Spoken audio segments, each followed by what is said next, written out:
হয়, মই বৰ্তমান উপস্থিত আছোঁ গুৱাহাটী স্মাৰ্ট চিটিৰ এটা অংশ কছাৰীঘাট উজান বজাৰ কছাৰীঘাট ব্ৰহ্মপুত্ৰ নদী পাৰৰ এটা সংযোগী নিৰ্মাণাধীন প্ৰকল্প ব্ৰহ্মপুত্ৰ ফ্ৰণ্ট ৰিভাৰ প্ৰজেক্ট। এই প্ৰজেক্টটোত বৰ্তমান এতিয়া নিৰ্মাণাধীন অৱস্থাত আছে। প্ৰায় 90% কামেই ইয়াত সম্পন্ন হৈছে।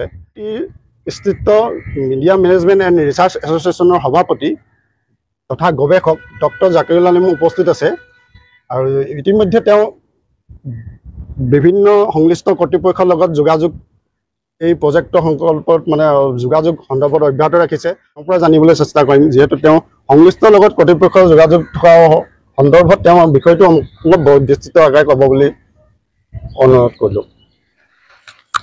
বিশেষকৈ আমাৰ ভাৰতৰ প্ৰধানমন্ত্ৰী নৰেন্দ্ৰ মোদী ডাঙৰীয়া তথা আমাৰ অসমৰ মাননীয় মুখ্যমন্ত্ৰী ডক্টৰ হিমন্ত বিশ্ব শৰ্মা ডাঙৰীয়াৰ এটা সপোন, আৰু সেই সপোন আছিলে স্মাৰ্ট চিটি। আৰু সেই সপোনৰ স্মাৰ্ট চিটি গুৱাহাটী স্মাৰ্ট চিটিৰ এটা অংশ হৈছে আমাৰ ব্ৰহ্মপুত্ৰ ৰিভাৰ ফ্ৰণ্ট।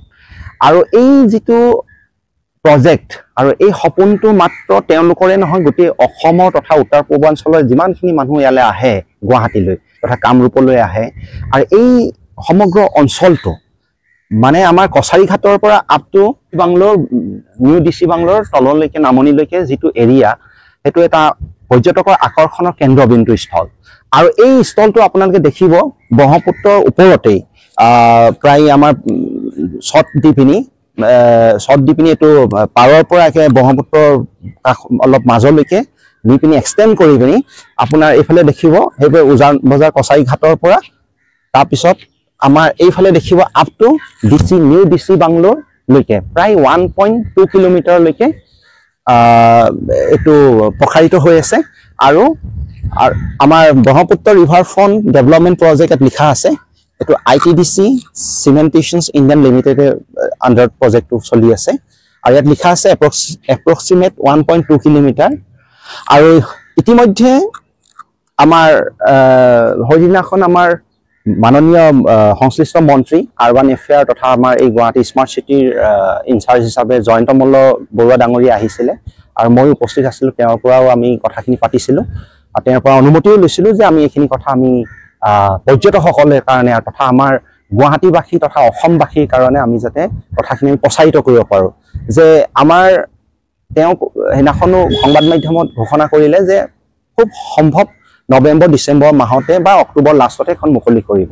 প্ৰায় 90% কাম সম্পন্ন হৈছে, আৰু সংশ্লিষ্ট বিষয়াসকলৰ লগতো আমি পাতিছিলোঁ কথাখিনি কেইবাদিন ধৰি। তেওঁলোকে এই কথাটো খুব সুখেৰে আনন্দৰে, আৰু যিটো ডক্টৰ হিমন্ত বিশ্ব শৰ্মা ডাঙৰীয়াৰ যিটো সপোন, এই সপোনটো তেওঁ ৰূপায়ণ কৰিবলৈ গৈ আছে। আৰু এই সপোনটো আমাৰো আছিলে, যিহেতু আমি ছাত্ৰ অৱস্থাৰ পৰা ইয়াতে আমি প্ৰায় পঢ়োঁ, ইয়াতে আমি প্ৰায় গৱেষণাৰ কথা চিন্তা কৰোঁ, ইয়াতে আমি সংবাদ মাধ্যমলৈ আৰ্টিকলবিলাক লিখোঁ, বা যেতিয়া আমি গভৰ্ণমেণ্টত প্লেন এণ্ড পলিচি ইয়াতে বহোঁ, তেতিয়া ইয়াতে অনুধাৱন কৰিছোঁ। কাৰণ কেলৈ এই কাষটো প্ৰায় পৰিৱেশ প্ৰদূষিত, এই অঞ্চলটো প্ৰদূষিত হৈ থাকে। কিন্তু এইটো ইমান ধুনীয়া আপোনাৰ সৌন্দৰ্যময় বনালে, যিটো আমি ভাবোঁ উত্তৰ পূৰ্বাঞ্চলৰ এটা মুখ্য অঞ্চল পৰ্যটকৰ কেন্দ্ৰবিন্দু স্থল হ'ব পাৰে। ইয়াত আছে আপোনাৰ শেহতীয়াকৈ মই আৰু এটা বস্তু জানিবলৈ চেষ্টা কৰিম আপোনাৰ পৰা। ইয়াত এই প্ৰজেক্টটোৰ ব্ৰহ্মপুত্ৰ ফ্ৰণ্ট ৰিভাৰ যিটো প্ৰজেক্ট, এই প্ৰজেক্টটোত আৰু কিছু সন্নিৱিষ্ট হৈ আছে নেকি? ইয়াত আপুনি দেখিব এটা চাইকেল ট্ৰেক দিছে। এইটো চাইকেল ট্ৰেক এটা আছে আমাৰ ল'ৰা ছোৱালীৰ কাৰণে হওক বা ডাঙৰৰ কাৰণে বুলি কৈছে। আৰু লগতে আপোনাৰ ইয়াত ল'ৰা ছোৱালীৰ কাৰণে মানে আপোনাৰ জিম ৰাখিছে, অপেন জিম ৰাখিছে, আৰু শিশুসকলৰ কাৰণেও তাত নৃত্যৰ কাৰণে ডেন্স প্ৰগ্ৰেম কৰিবৰ কাৰণে ইয়াত ব্যৱস্থা ৰাখিছে। লগতে কমাৰ্চিয়েল প্লট আছে, ইয়াত পাৰ্কিং প্লট, এইবোৰ পাৰ্কিং প্লটো ৰাখিছে। আৰু লগতে আপোনাৰ ইয়াত 7খন গেট ৰাখিছে, 7খন টিকেট কাউণ্টাৰ গেট হ'ব। আৰু ইয়াত 4 হুইলাৰ্ছ আৰু 2 হুইলাৰৰ কাৰণে পাৰ্কিং প্লট ৰাখিছে। আৰু লগতেই আপোনাৰ বিভিন্ন ধৰণৰ ইয়াত সুবিধাবোৰ ৰাখিছে। হয়, এতিয়া আপোনালোকে দেখিছে প্ৰায় 1.2 কিলোমিটাৰ যিটো দৈৰ্ঘ্যৰ এই প্ৰজেক্টটো আছে ব্ৰহ্মপুত্ৰ ৰিভাৰ ফ্ৰণ্ট। আৰু আমি এই চেগতে মাননীয় মুখ্যমন্ত্ৰীক ধন্যবাদ জনাম, আৰু ভাৰতৰ প্ৰধানমন্ত্ৰীকো ধন্যবাদ জনাম, আৰু আমাৰ সংশ্লিষ্ট মন্ত্ৰী জয়ন্ত মল্ল বৰুৱাকো আমি ধন্যবাদ জনাম যে এইটো খুব দ্ৰুত গতিত আমাৰ কামটো প্ৰায় সম্পন্ন হৈ গ'ল। প্ৰায় আমাৰ আৰু 2-3 মাহৰ পিছত এইটো তেওঁলোকে আশা প্ৰকাশ কৰিছে, সংবাদ মাধ্যমতো তেওঁ ক'লে কথাখিনি, ইয়াতে সংবাদ মেল দিছিলে আৰু ইতিমধ্যে ৰাইজে জানিব পাৰিছে যে খুব সোনকালে এইটো মুকলি কৰিব আমাৰ পৰ্যটকসকলৰ কাৰণে। আৰু বিশেষকৈ ইয়াত যিটো একদম আল্ট্ৰা মডাৰ্ণ যিটো চাইণ্টিফিক টেকনলজিবিলাক ইউজ কৰিছে আৰু যিবিলাক সুবিধা ৰাখিছে, আৰু সেইটো আমাৰ হয়তো ডেভেলপ কাণ্ট্ৰিবোৰ লগত আমি হয়তো ফেৰ মাৰিব পৰাকৈ এই সুবিধাখিনি ৰাখিছে। তো সেইকাৰণে আমাৰ কাৰণে এটা খুব সুবিধাজনক আৰু গৌৰৱান্বিত বিষয় যে আমি গুৱাহাটী নিচিনা ঠাই এডোখৰত আমি পাইছোঁ অসমবাসী এনেকুৱা পাৰ্ক এখন। আৰু আমি ভাবোঁ অসমৰ মাননীয় মুখ্যমন্ত্ৰী আৰু ধৰি লওক বিভিন্ন অসমৰ জিলাতো যাতে যিবোৰ এনেকুৱা অপৰচুনিটি আছে টুৰিজিম, কাৰণ এই জেগাডোখৰত আমি যেতিয়া আগতে আহোঁ 2005-6 চনৰ পৰা আমি ইয়াতে কিতাপ পঢ়োঁ, ইয়াতে পঢ়োঁ। ইয়াত মানে হয় কোনোবা হাগি থৈ দিয়ে, শৌচ কৰি ৰাখে, মল মূত্ৰ পেলায়, গোটেই দুৰ্গন্ধময়। তথাপি আমি বতাহ যাক খাবৰ কাৰণে আমি প্ৰায় ব্ৰহ্মপুত্ৰৰ বালিৰ ওপৰত আমি পঢ়োঁ, কিতাপ পঢ়িবলৈ আহোঁ, প্ৰায় ৰেগুলাৰ আহোঁ, মানে দৈনিক আহোঁ আৰু 2 ঘণ্টা 3 ঘণ্টা আমি থাকোঁ। কিন্তু সেই জেগাডোখৰ প্ৰদূষিত জেগাডোখৰ যে এটা আমি কল্পনাৰ বাহিৰত যে এখন পাৰ্ক বনাই দিছে, আৰু সেই বস্তুটো আমি 2006 চনৰ পৰাই আমি যেতিয়া আমি বিভিন্ন গভৰ্ণমেণ্টৰ হেৰিৰ লগত জড়িত থাকোঁতে আমি সেই কথাখিনি অনুভৱ কৰি আছিলোঁ। আৰু মাননীয় মুখ্যমন্ত্ৰী তেতিয়া গুৱাহাটী চিটিৰ মন্ত্ৰীও দায়িত্বত আছিলে, গুৱাহাটী চিটি ডেভেলপমেণ্টৰ মিনিষ্টাৰ হিচাপে আছিলে। তেতিয়াৰ পৰা তেওঁ এইটো প্ৰচেষ্টা আগবঢ়াই আহিছিলে, আৰু হয়তো সেই সময়ত ফাণ্ড নথকাৰ কাৰণে কিছুমান প্ৰজেক্ট ল'ব পৰা নাছিলে। আৰু এতিয়া স্মাৰ্ট চিটি যিহেতু প্ৰজেক্ট এটা দিলে, তাৰে এটা অংশ বিশেষ হিচাপে আমাৰ এইটোত দিছে। আৰু এইখিনি আমি আগতে চাব পাৰোঁ, আগতে আমাৰ গোটেইখিনি প্ৰজেক্ট আমাৰ আৰু এটা জানিব চেষ্টা কৰিম, এই যিখিনি যে পাৰ আছে সেই পাৰৰ পৰা এই বস্তু মানে নদীৰ পাৰৰ পৰা ইয়াৰ পৰা প্ৰায় এক্সটেণ্ড কৰিছে। মানে আগতে এখন পাৰ্ক মানে আমাৰ মাটিৰ ওপৰতে আছে, এইডোখৰ আগৰ যিখন পাৰ্ক আছিলে ইয়াৰ কাষে কাষে আমাৰ এখন পাৰ্ক আছিলে, প্ৰায় দীঘলকে আছিলে, মানে সেইডোখৰলৈকে আছিলে। কিন্তু এইখিনি যিডোখৰ মানে আগতে পানী, ইয়াত অলপ পানী আছে, আৰু মানে আমি কি কৰোঁ আগতে মানে প্ৰায় এতিয়াও এইডোখৰলৈকে তাত তললৈকে পানীয়ে আছে, কিন্তু সেই অৰিজিনেল মাটিখিনি সেইটো এশহে আছে। সেই অংশটোত মানে আমাৰ অৰিজিনেল পাৰ্কখন আছিলে আগতে, উজান বজাৰ যিখন পাৰ্ক বুলি ক'লে অসম বিখ্যাত, সেই আৰু এটা মানে চবৰে নষ্টালজিয়া এখন, সেইডোখৰ এনেকে কাটি পিনি সেইডোখৰ পাৰ্কিং এৰিয়া ৰাখিছে। আৰু ব্ৰহ্মপুত্ৰ পাৰৰ পানীৰ ওপৰত যিখিনি পোষ্ট দি পিনি বনাইছে, ঢালাই দি পিনি এক্সটেণ্ড কৰি পিনি, তো এইখিনি ব্ৰহ্মপুত্ৰ পাৰৰ মানে নৈৰ ওপৰত আছে এইখন। সেই বস্তুটো ইয়াৰ বিশেষত্বটো। আৰু যিহেতু ইয়াত স্পেচটো কম ব্ৰহ্মপুত্ৰৰ, আৰু এই ব্ৰহ্মপুত্ৰৰ স্পেচটো কম হোৱাৰ কাৰণে ব্ৰহ্মপুত্ৰৰ পানী যাতে গতিটোত কোনো ধৰণৰ প্ৰভাৱ নপৰে, গতিবেগত, আৰু কোনো ধৰণৰ ইয়াত ব্ৰহ্মপুত্ৰৰ আমাৰ পাৰবোৰ যাতে খহনীয়া নহয়, লগতে ইয়াৰ লগত সামঞ্জস্য ৰাখি পিনি এইটো চাইণ্টিফিক ৱেত মানে তেওঁলোকে বেলেঞ্চ কৰি পিনি প্ৰজেক্টটো লৈছে। হয়, আৰু অলপ ইয়াৰ আপুনি যিকেইটা অংশ ক'লে ইয়াত যিখিনি আছে জিমৰ পৰা চাইকেল অকণমান সেইখিনি বিস্তৃতভাৱে আপোনালোকে দেখুৱাবলৈ অকণমান ইয়াত এইখিনি এতিয়া ইয়াত আপুনি দেখিছে এইখিনি এইবোৰ আমাৰ জিমৰ ব্যৱস্থা ৰাখিছে। এইখিনি আপোনাৰ লাইটিং চিষ্টেম আছে আৰু এইবোৰ মিউজিকৰ চিষ্টেম আছে। হয়, ইয়াত এইবোৰ বহিবৰ কাৰণেও বিশেষভাৱে সুবিধাটো ৰাখিছে, যিটো আমাৰ আগতে আমি তেনেকুৱা দেখা নাছিলোঁ আমাৰ পাৰ্কবিলাকত। আৰু ইয়াত এটা হিউজ নাম্বাৰ অফ টুৰিষ্ট মানে একেলগে আনন্দ উপভোগ কৰিব পাৰিব। যিহেতু ব্ৰহ্মপুত্ৰৰ ভিউজটো আপোনালোকে দেখিছে, ব্ৰহ্মপুত্ৰৰ সেইটো, আৰু সেইটো আমাৰ উমানন্দ মন্দিৰটো, আৰু সেইটো ৰূপৱেটো আছে, আপুনি দেখিছে ৰূপৱেটো। তো আমাৰ ভাবোঁ কি উত্তৰ পূৰ্বাঞ্চলৰ মুখ্য অঞ্চল হিচাপেতো খুব সোনকালে পৰিগণিত হ'ব, যে প্ৰাকৃতিক সৌন্দৰ্যভাৱে বা আপোনাৰ চিটিত মানে এটা ৰিলেক্সেশ্যনৰ কাৰণে যিটো ব্ৰহ্মপুত্ৰ ৰিভাৰ ফ্ৰণ্ট প্ৰজেক্টে আমাৰ পৰিপূৰ্ণ কৰিব বুলি, পৰিপূৰক হিচাপে আমাৰ এটা মুখ্য ভূমিকা হিচাপে পালন কৰিব বুলি আমি ভাবোঁ। ইতিমধ্যে আমি উজান বজাৰ কছাৰীঘাটৰ পৰা আমি আহি ডিচি বাংলো অভিমুখে আমি গৈ আছোঁ। এনেকৈ আমি ইয়াৰ মাজতো ধুনীয়াকৈ সৌন্দৰ্যময়ভাৱে যিখিনি আমাৰ ফুলগছ ৰোপণ কৰিছে,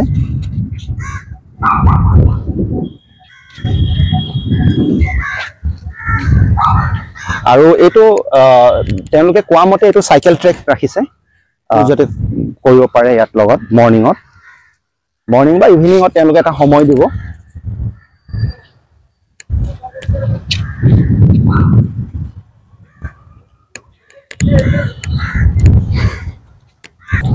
সেইটো এটা কি সুন্দৰভাৱে তেওঁলোকে গ্ৰাছ ডিজাইনিং দিছে, গ্ৰাছৰ থ্ৰুৱেদি।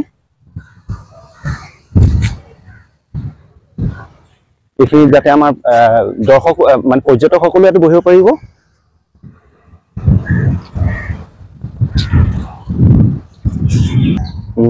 এইখিনি আপোনালোকে দেখিছে এটা মনোমোহা সৌন্দৰ্যৰ মনোমোহা ডিজাইন দিছে আৰু খুব আকৰ্ষিত ডিজাইন দিছে যেটো লেটেষ্ট টেকনলজি ইউজ কৰি পিনি এইবোৰ ডিজাইন দিছে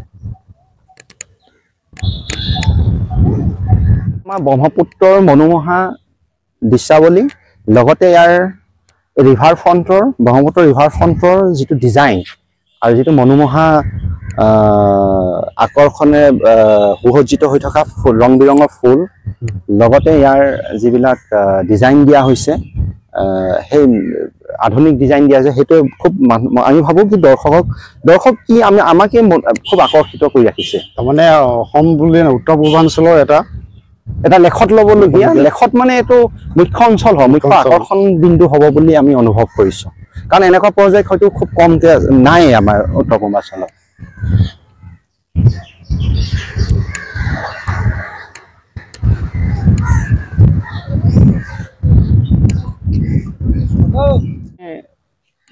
তেওঁলোকৰ আনন্দৰ কাৰণে খেল ধেমালিৰ কাৰণে এইখিনি ব্যৱস্থা কৰা হৈছে আৰু আমি ভাবো এই গুৱাহাটী চিটিৰ নিচিনা জেগাডোখৰত ব্ৰহ্মপুত্ৰৰ যিটো নিৰ্মল বতাহৰ লগতে এই আনন্দ কৰিবলৈ খুব সুবিধা হ'ব আমাৰ শিশুসকলৰ কাৰণে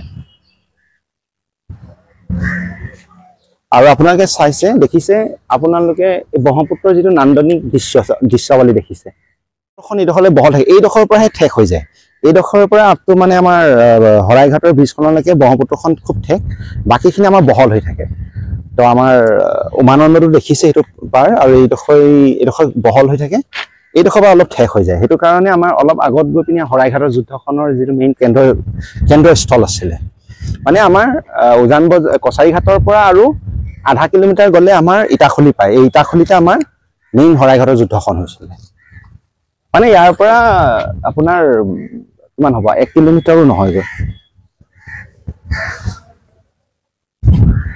মানে এক প্ৰকাৰে আমাৰ এফালে আমাৰ হৰাইঘাটৰ যুদ্ধৰ যিটো ঐতিহাসিক ইতিহাস আৰু এফালে আমাৰ ব্ৰহ্মপুত্ৰৰ যিটো মনোমোহা দৃশ্যাৱলী লগতে আমাৰ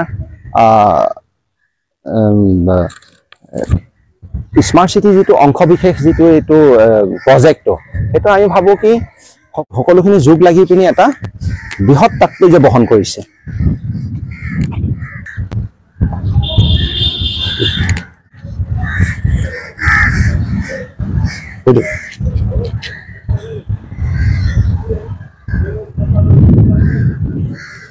মুঠতে আমাৰ গুৱাহাটীৰ বুলিয়ে নহয় অসমৰ প্ৰতিখন জিলাৰ পৰা আৰু উত্তৰ পূৰ্বাঞ্চলৰ প্ৰতিখন ৰাজ্যৰ পৰা অহা পৰ্যটকসকল তথা ইয়াত যিখিনি নিবাসী আছে বিভিন্ন ৰাষ্ট্ৰৰ পৰা ৰাজ্যৰ পৰাও আহিছে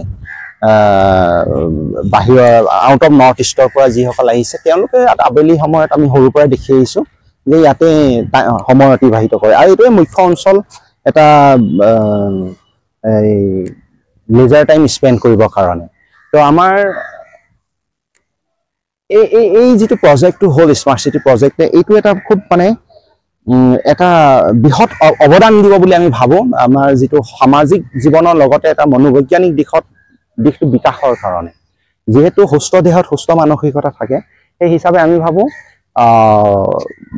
ইয়াৰ যিটো পৰিৱেশে আমি কাৰণ কেলে প্ৰথম দিনাখন আহোঁতে আমি গম পাইছিলো আমি দেখা সপোনটো পূৰণ হৈ গ'লগৈ আৰু যেতিয়া এপাক মাৰি দিয়াৰ লগে লগে আপোনাৰ যিটো ব্ৰেইনটো যিটো ফ্ৰেছ হয় আৰু যিটো ভাৱে সাইকোলজিকেলি বা মানসিকভাৱে আমি এই ধৰণৰ এটা ৰিফ্ৰেছমেণ্ট এটা পাওঁ আৰু আমি ভাবো ইয়াত ল'ৰা ছোৱালীৰ পৰা আমাৰ ডাঙৰ সকলোখিনিয়ে ইয়াত এটা পৰিৱেশ পাব ইয়াতো এখন গেট হ'ব দৰ্শনাৰ্থীৰ কাৰণে তাৰপিছত আপোনাৰ ইয়াত দোকান পোহাৰখিনি আমাক দিছে মানে সুইট আৰু আপোনাৰ বিভিন্ন দোকানবিলাক থাকিব এইবোৰ টেম্পৰেৰীকে বনাই দিছে আৰু ইয়াৰ অলপ আগত মানে আমাৰ ডিচি বাংলোটোলৈকে তেনেকে আমাৰ এটা অবিৰত ৰূপত যিটো ব্ৰহ্মপুত্ৰ ৰিভাৰ ফ্ৰণ্টৰ যিটো প্ৰজেক্ট আছে আৰু সেই প্ৰজেক্টে আমি ভাবো অকল আমাৰ অসম তথা উত্তৰ পূৰ্বাঞ্চলৰ ভাৰতীয় নহয় আমি ভাবো যিসকল আমাৰ বহিৰাষ্ট্ৰৰ পৰা পৰ্যটক আহে বিভিন্ন ফৰেইন কাণ্ট্ৰিৰ পৰা আহে মই ভাবো তেওঁলোককো বিশদভাৱে ইয়াত মানে আৰু মুখ্যতঃ ইয়াত আকৰ্ষণৰ কেন্দ্ৰবিন্দু হৈ পৰিব কাৰণ আমি যেতিয়া বিভিন্ন ধৰণৰ ভিডিঅ'বোৰ চাওঁ বা ফিল্মতো দেখোঁ টুৰিষ্ট ফৰেইন কাণ্ট্ৰিবিলাকৰ যিটো সুবিধা বা তেওঁলোকৰ টুৰিষ্ট প্লটবিলাক আছে যিবিলাক, তো সেই প্লটতকৈ আমাৰ এই যিটো ব্ৰহ্মপুত্ৰ ৰিভাৰ ফ্ৰণ্ট যিটো প্ৰজেক্ট সেইটো কোনো গুণে কম নহয়, তাতকৈ বহুত গুণে ওপৰত আছে বুলি আমি ভাবোঁ, যদি আমি এটা তুলনামূলক যদি অধ্যয়ন কৰোঁ। সেইফালৰ পৰা আমি কছাৰীঘাটৰ পৰা আহি আমি ডিষ্ট্ৰিক্ট বাংলোৰ ওচৰত পাব লৈছোঁ। এইটো এটা চিৰি ৰাখিছে ইয়াত, যাতে আমাৰ এই ঘাটটোৰ কাৰণে অহা ব্যৱস্থা কৰিছে, আৰু এই ইয়াৰ এটা পাৰ্কিঙৰ সুবিধা ৰাখিছে। এইটো আলফ্ৰেস্কো গ্ৰেণ্ড জাহাজৰ কাৰণে পৰ্যটকৰ কাৰণে এইটো সুবিধাটো ৰাখিছে, কিন্তু এইটো ঘাটটো হয়তো চেঞ্জো কৰিব পাৰে। কিন্তু ইয়াৰ পৰা আকৌ আমি বাহিৰে গৈ পিনি এটা ইয়াত কণ্টিনিউ এটা প্লট ৰাখিব চাগৈ, সেইফালে আমাৰ আকৌ তালৈকে কণ্টিনিউ এটা প্লট হৈ আছে, এই তালৈকে মন্দিৰখিনিও আছে, সেই মন্দিৰৰ কাষে কাষে এটা সৌন্দৰ্যময় পৰিৱেশ আছে। হয়, আপোনালোকক ডক্টৰ জাকিৰ আলমে বিস্তৃতভাৱে বহুতখিনি তথ্য আমাক বা বহুতখিনি ৰাইজৰ মাজলৈ আগবঢ়াই দিলে দৰ্শকসকলৰ বাবে। তেওঁৰ পৰা শেহতীয়াকৈ এটা মন্তব্য ল'ব বিচাৰিম। প্ৰথমতে আপোনালোকক ধন্যবাদ জনাম যে আপোনালোক শিৱসাগৰৰ পৰা আহি এইখিনি কভাৰেজ কৰিছে, আৰু মই বিশেষকৈ মন্ত্ৰী মহোদয়কো ধন্যবাদ জনাম। তেওঁক ইতিমধ্যে মই কৈ থৈছিলোঁ যে আমি যিমানখিনি সুবিধা পাওঁ ৰাইজৰ মাজলৈ এই তথ্যখিনি আমি যাতে লৈ যাব পাৰোঁ, যে আমাৰ মাজতো এটা এনেকুৱা ধৰণৰ এটা প্ৰজেক্ট হৈ আছে যিটো আমাৰ কাৰণে কল্পনীয় আছিলে, সপোন আছিল, আৰু সেই সপোন দিঠকলৈ ৰূপান্তৰিত হ'ল, আৰু অলমষ্ট আৰু 2-3 মাহৰ পাছতে দৰ্শকৰ কাৰণে মুকলি কৰি দিব। আৰু সেই চেগতে আমি মাননীয় প্ৰধানমন্ত্ৰী নৰেন্দ্ৰ মোদী ডাঙৰীয়া, মাননীয় মুখ্যমন্ত্ৰী ডক্টৰ হিমন্ত বিশ্ব শৰ্মা ডাঙৰীয়াক আমি ধন্যবাদ জনাম। বিশেষকৈ মুখ্যমন্ত্ৰী ডাঙৰীয়াৰ যিটো তেওঁ চেণ্টিমেণ্ট আৰু যিটো তেওঁ ফিলচফাৰ হিচাপে তেওঁৰ যিটো কাৰ্যপ্ৰণালী, চাইণ্টিফিক ৱেত কৰে, তেওঁ এটা দাৰ্শনিক দৃষ্টিভংগী থাকে, আৰু তেওঁ ভৱিষ্যত কথাখিনি খুব সুন্দৰভাৱে উপলব্ধি কৰিব পাৰে। আৰু আমাৰ সপোনৰ লগত তেওঁলোকৰ সপোনবোৰ মিলে কাৰণে বা আমাৰ চিন্তাধাৰা মিলে কাৰণে আমি মাননীয় ডক্টৰ হিমন্ত বিশ্ব শৰ্মাক বহুত ক্ষেত্ৰত আমি সমৰ্থন কৰোঁ, প্ৰতিটো ক্ষেত্ৰতে আমি সমৰ্থন কৰোঁ। আৰু এই প্ৰজেক্টটো আৰু এই চেগতে আমি জয়ন্ত মল্ল বৰুৱাকো, আমাৰ কেবিনেট মিনিষ্টাৰ, তেওঁৰ নেতৃত্বত এইখিনিও চলি আছে, তেওঁ যিহেতু সংশ্লিষ্ট মন্ত্ৰী মহোদয়, তেওঁকো ধন্যবাদ জনাম। আৰু যিখিনি আছে, আৰু ৰাইজলৈ এটা বাৰ্তা দিওঁ যে আমাৰ কাৰণে এই যিটো অকল গুৱাহাটীবাসীৰ কাৰণে নহয়, অসম তথা উত্তৰ পূৰ্বাঞ্চল তথা ভাৰতৰ কাৰণে এটা লেখত ল'বলগীয়া হয় গুৱাহাটী স্মাৰ্ট চিটি যিটো প্ৰজেক্ট। আৰু আমি ভাবোঁ যিহেতু ইয়াত গোটেই ব্ৰহ্মপুত্ৰৰ যদি মনোমোহা দৃশ্যাৱলীৰ পৰা আদি কৰি আপোনালোকে দেখিছেই, যিটো পাৰ্কৰ যিটো দৃশ্যাৱলী, প্ৰজেক্টৰ থ্ৰুদি যিটো দৃশ্যাৱলী তেওঁলোকে মনোমোহাভাৱে সজ্জিত কৰিছে, সুসজ্জিত, আৰু বহুতখিনি চাইণ্টিফিক আৰু টেকন'লজিবোৰ ইউজ কৰিছে, সেই হিচাপে আমি ভাবোঁ সকলোৱে ইয়ালৈ আহিব। আৰু আমি যেনেকৈ আহিলে আগতে উজান বজাৰ ঘাটটো আমি চাবলৈ আহোঁ, উমানন্দ মন্দিৰটো চাবলৈ আহোঁ, গুৱাহাটী মানে উমানন্দ মন্দিৰ আৰু উজান বজাৰ ঘাট, আৰু যদি এই দুটা আমি যদি নাচাওঁ তেন্তে গুৱাহাটী অহাটো অপূৰণ হৈ পৰে, সেইটো জাতি ধৰ্ম বৰ্ণ নিৰ্বিশেষে। আৰু এটা কামাখ্যা মন্দিৰ আৰু এইফালে চিৰিয়াখানা, ঠিক তেনেদৰে এতিয়া আমি ভাবোঁ এই পাৰ্কখন ব্ৰহ্মপুত্ৰ ৰিভাৰ ফ্ৰণ্টলৈ যেতিয়া নাহে, আমি ভাবোঁ পৰ্যটকসকলৰো প্ৰত্যেকজন পৰ্যটকৰ কাৰণে এটা অপূৰণীয় যাত্ৰা হ'ব বুলি ভাবোঁ। এইখিনি কৈ আমি ৰাইজক আমি ধন্যবাদ জনাওঁ, মুখ্যতঃ আমাৰ মুখ্যমন্ত্ৰী ডাঙৰীয়া, প্ৰধানমন্ত্ৰী ডাঙৰীয়া, জয়ন্ত মল্ল বৰুৱা ডাঙৰীয়া, ইয়াত সংশ্লিষ্ট যিখিনি কৰ্মচাৰী বিষয়ববী আছে তেওঁলোকক আমি ধন্যবাদ জনাওঁ। ধন্যবাদ।